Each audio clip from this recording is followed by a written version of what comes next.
Hi guys, this is Yusuf and you are watching English with Yusuf. दोस्तों, आज है हमारा क्लास 5 जिसके अंदर मैं आपको पास्ट इंडेफिनिट टेंस को विद डिटेल विद एग्जांपल सिखाऊंगा। इससे पहले भी हम ऑलरेडी 4 क्लासेस कर चुके हैं जिसके अंदर मैंने आपको present indefinite, present continuous, present perfect and present perfect continuous को विद डिटेल विद एग्जांपल समझा चुका हूं। और आज है हमारा डे 5, क्लास नंबर 5, जिसके अंदर मैं आपको पास्ट इंडेफिनिट टेंस को विद डिटेल विद एग्जांपल सिखाऊंगा कि पास्ट इंडेफिनिट टेंस होता क्या है, इसकी हेल्पिंग वर्ब कौन कौन सी है और उर्दू में इसकी पहचान क्या है, और इसमें positive, negative and interrogative sentences का क्या फार्मूला है और इसे हम कैसे क्रिएट करेंगे। ठीक है, तो यहाँ पर सबसे पहला है पास्ट इंडेफिनिट टेंस, जिसे उर्दू में कहा जाता है पेले माजी मुतलक। ये टेंस हमें ये शो कर देता है कि हमने एक काम जो है पास्ट में किया था, उसके बारे में हमें जानकारी देता है। अब उर्दू में इस टेंस की जो पहचान है वो है ता, ती, ते या फिर आ, ई, ए वगैरह। जिस सेंटेंस के आखिर में ता, ती, ते या फिर आ, ई, ए ये अल्फाज आए हो तो इट्स मीन कि ये पास्ट इंडेफिनिट टेंस का सेंटेंस है। ठीक है, और इसकी हेल्पिंग वर्ब है did plus verb second form आपको इस टेंस में जो है यूज करना है, ये आपको ध्यान में रखना है। अब आते हैं कि positive sentences, negative and interrogative sentences का पास्ट इंडेफिनिट का क्या फार्मूला है और इसे हम कैसे बनाएंगे। तो सबसे पहला फार्मूला नंबर 1 जो है पॉजिटिव सेंटेंसेस का पास्ट इंडेफिनिट का, वो है subject plus verb second form plus object, just simple. लेकिन यहाँ पर मैं आपको एक और बात बताने वाला हूँ जो कि आपको बहुत ही ध्यान से सुनना है, और चाहे तो आप अपने साथ अपने नोटबुक में नोट कर सकते हैं। वो ये है कि पास्ट इंडेफिनिट में जब भी आप पॉजिटिव सेंटेंसेस क्रिएट करना चाहते हो तो उसके लिए आपको हेल्पिंग वर्ब डिड का यूज आपको बिल्कुल भी नहीं करना है। ठीक है, पॉजिटिव सेंटेंसेस का जो फार्मूला है बहुत ही आसान है, जस्ट आपको सब्जेक्ट लगाना है, verb second form and object, that's it. यहाँ पर मैंने लिख भी रखा है avoid using did, avoid using did मतलब आपको पॉजिटिव सेंटेंसेस में पास्ट इंडेफिनिट का जब भी सेंटेंस बनाना हो तो subject, verb second form and object, that's it. Avoid using did, did आपको कभी भी नहीं यूज करना है। मैं आपको बता दूं कि डिड आप जो है नेगेटिव एंड इंट्रोगेटिव सेंटेंसेस में वर्ब फर्स्ट फॉर्म के साथ यूज करना है। यहाँ पर मैंने 2 सेंटेंसेस लिख रखी है, तो यहाँ पर सबसे पहला जो सेंटेंस मैंने लिख रखा है वो है ही रोट अ लेटर। अब ही इसमें सब्जेक्ट है, wrote, write, wrote, written. Wrote इसमें वर्ब सेकंड फॉर्म है, V2 मतलब verb second form, a letter इसमें ऑब्जेक्ट है, that's it. He wrote a letter, उसने एक खत लिखा, या फिर वो एक खत लिखता था। ठीक है, उसने एक खत लिखा तो लिखा अलिफ आया है, लिखता था ता आया है।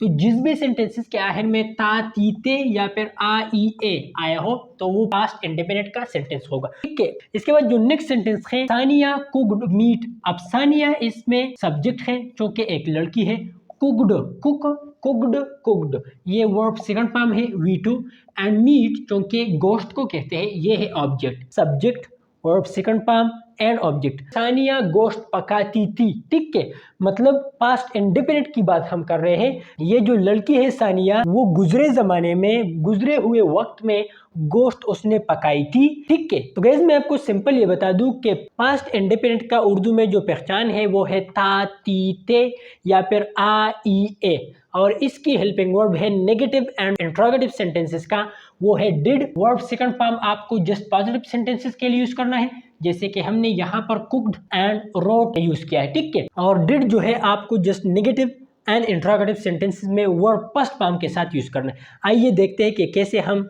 वर्ब फर्स्ट फॉर्म के साथ डिड यूज करेंगे। तो फार्मूला नंबर 2 जो है नेगेटिव सेंटेंसेस का, वो है subject did plus not plus verb first form, ये आपको ध्यान में रखना है, प्लस ऑब्जेक्ट। अब आते हैं सेंटेंसेस से, मैं आपको इलाबोरेट कर देता हूँ। सेम सेंटेंस मैंने नेगेटिव सेंटेंसेस में भी यूज किया है एंड इंट्रोगेटिव में भी यूज किया है, ताकि आपको कोई भी कंफ्यूजन ना हो कि सर ने यहाँ पर अलग सेंटेंस यूज किया था और यहाँ पर अलग, तो हमें कंफ्यूजन होगी। सो आपके आसानी के लिए मैंने सेम सेंटेंस जो है तीनों स्ट्रक्चर में यूज किया है। ठीक है, तो नेगेटिव सेंटेंसेस का सबसे पहला जो सेंटेंस है, he did not write a letter. He इसमें सब्जेक्ट है, डिड हेल्पिंग वर्ब है, नॉट अपनी जगह पर आया है, right V1 verb first form है, अ लेटर इसमें ऑब्जेक्ट है, राइट, रोट, रिटन, राइट ये वर्ब फर्स्ट फॉर्म है।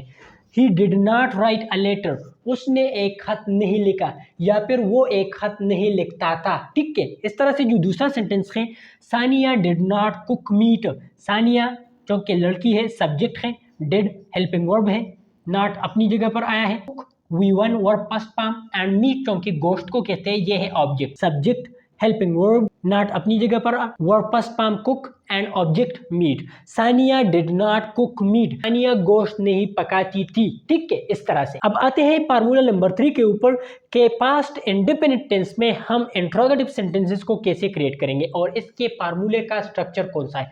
तो सबसे पहला जो है, आपको सेंटेंस के शुरू में डिड लगाना है, in the beginning of sentence आपको डिड यूज करना है। इसके बाद subject plus verb first form and plus object. आइए सेंटेंस से मैं आपको इलाबोरेट कर देता हूं। यहां पर मैंने सेंटेंस लिख रखी है, did he write a letter. अब डिड इसमें हेल्पिंग वर्ब है, ही इसमें सब्जेक्ट है, write V one verb first form, a letter इसमें ऑब्जेक्ट है। Did he write a letter, क्या उसने एक खत लिखा या फिर क्या वो एक खत लिखता था। ठीक है, इस तरह से। इसके बाद जो नेक्स्ट सेंटेंस है, डिड सानिया कुक मीट। अब डिड इसमें हेल्पिंग वर्ब है, Sania subject, cook V one verb first form and meat चूंकि गोश्त को कहते हैं object. Did Sania cook meat, Sania गोश्त पकाती थी। इस तरह से गाइस, यहाँ पर मैं आपको एक शॉर्ट रिपीटिशन दे रहा हूँ कि पास्ट इंडेफिनिट टेंस, जिसे उर्दू में पेलहाल माजी कहा जाता है, ये एक ऐसा टेंस है जो कि हमें ये बताता है, ये शो कर देता है कि हमने गुजरे हुए ज़माने में एक काम किया था। ठीक है, उसके बारे में हमें जानकारी देता है। उर्दू में इसकी पहचान है ता, ती, ते या फिर आ, ई, ए वगैरह। ठीक है, और इसकी हेल्पिंग वर्ब है नेगेटिव एंड इंट्रोगेटिव सेंटेंसेस का वर्ब फर्स्ट फॉर्म के साथ आपको डिड यूज करना है, वर्ब सेकंड फॉर्म आपको जस्ट पॉजिटिव सेंटेंसेस के लिए विदाउट यूजिंग डिड यूज करना है, अवॉइड यूजिंग डिड। ठीक है, तो पॉजिटिव सेंटेंसेस का जो फार्मूला है पास्ट इंडेफिनिट का, वो है subject, verb second form and object. Simple, जैसे कि मैंने आपको सेंटेंस से एलाबोरेट कर दिया, ही रोट अ लेटर, उसने एक खत लिखा या फिर वो एक खत लिखता था। रोट यहाँ पर सेकंड फॉर्म है। इसके बाद फार्मूला नंबर 2 जो है नेगेटिव सेंटेंसेस का, वो है subject, did not, verb first form and object. जैसे कि मैंने यहाँ पर सेंटेंसेस से आपको बता दिया कि he did not write a letter, उसने एक खत नहीं लिखा या फिर वो एक खत नहीं लिखता था। तो subject did not, verb first form write and a letter object. इस तरह से इंट्रोगेटिव सेंटेंसेस का फार्मूले का स्ट्रक्चर कुछ ऐसा है कि आपको did in the beginning of sentence use करना है, उसके बाद सब्जेक्ट, उसके बाद वर्ब फर्स्ट फॉर्म और उसके बाद ऑब्जेक्ट। जैसे कि मैंने आपको यहाँ पर बता दिया कि did Sania cook meat, Sania गोश्त पकाती थी। तो डिड इसमें हेल्पिंग वर्ब है, सानिया चूंकि लड़की है सब्जेक्ट है, कुक इसमें verb first form and meat इसमें ऑब्जेक्ट है चूंकि गोश्त को कहते हैं। ठीक है, तो गाइस ये था हमारा क्लास नंबर 5, जिसके अंदर मैंने आपको पास्ट इंडेफिनिट टेंस को विद डिटेल विद एग्जांपल समझा दिया कि पास्ट इंडेफिनिट टेंस होता क्या है, इसकी हेल्पिंग वर्ब कौन कौन सी है और इसकी उर्दू में पहचान क्या है। तो ये सारा कुछ आज इस वीडियो में मैंने आपको विद डिटेल विद एग्जांपल समझा दिया। अगर इसके अलावा आपके मन में कोई भी क्वेश्चन हो तो आप हमें नीचे कमेंट बॉक्स में पूछ सकते हैं या फिर यहाँ स्क्रीन पर मेरा व्हाट्सअप नंबर आपको दिखाई दे रहा होगा, आप हमें व्हाट्सअप पर डायरेक्ट चैट भी कर सकते हैं। And don't forget to visit my brand new website englishwithyusuf.com। Thank you.